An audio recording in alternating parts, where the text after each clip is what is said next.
It is 6:20 on the Good Morning Show.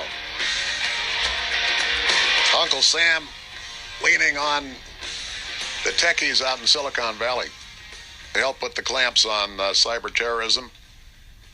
See how that's going. The Homeland Security and cybercrime expert Chris Copeland joins us in a minute.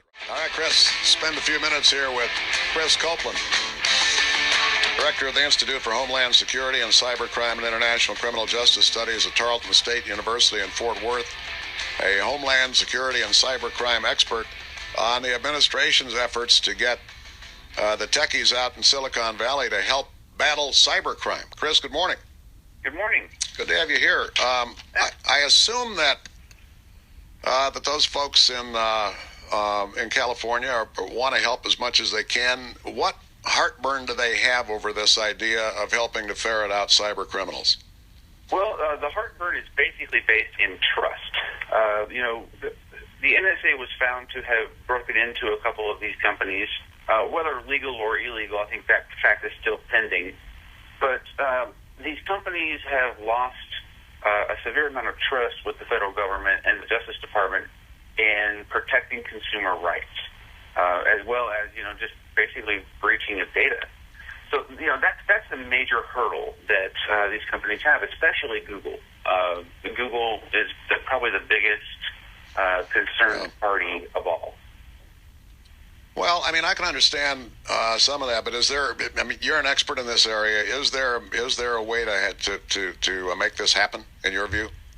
Oh yes, I think there's certainly a way to make it happen. The question is how to go about doing that, where we can stop potential terrorists from using advanced software. And really advanced software, while at the same time protecting law-abiding citizens.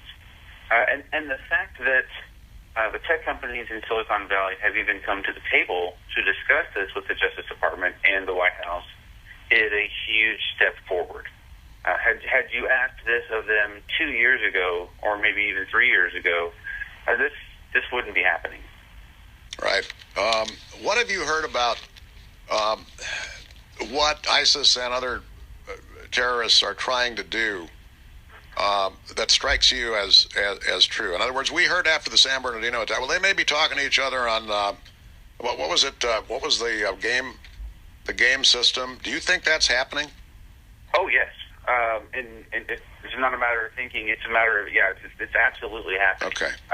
They'll use any form of communication they can use to communicate with each other in a stealth manner, or in a manner that reduces the ability for law enforcement and Homeland Security to find them, capture them, and prosecute them. The biggest ones are probably the encrypted services that you'd find on an iPhone or an Android. The big ones right now are probably WhatsApp, which is a well-known messaging service, phone-to-phone. Another one would be Telegram. Telegram has been known to be used by ISIS almost exclusively. They really, really like the using of Telegram, especially in Europe. Yeah. So it's a matter. The software's there, the hardware's there, and ISIS is using it. All right. Well, let's hope that government and private industry, in this case Silicon Valley, can work together and make some progress in this area. It's important. Chris, thank you. Chris Copeland from Tarleton State University here on the Good Morning Show at 6:25 on News Radio 1110 KFAB.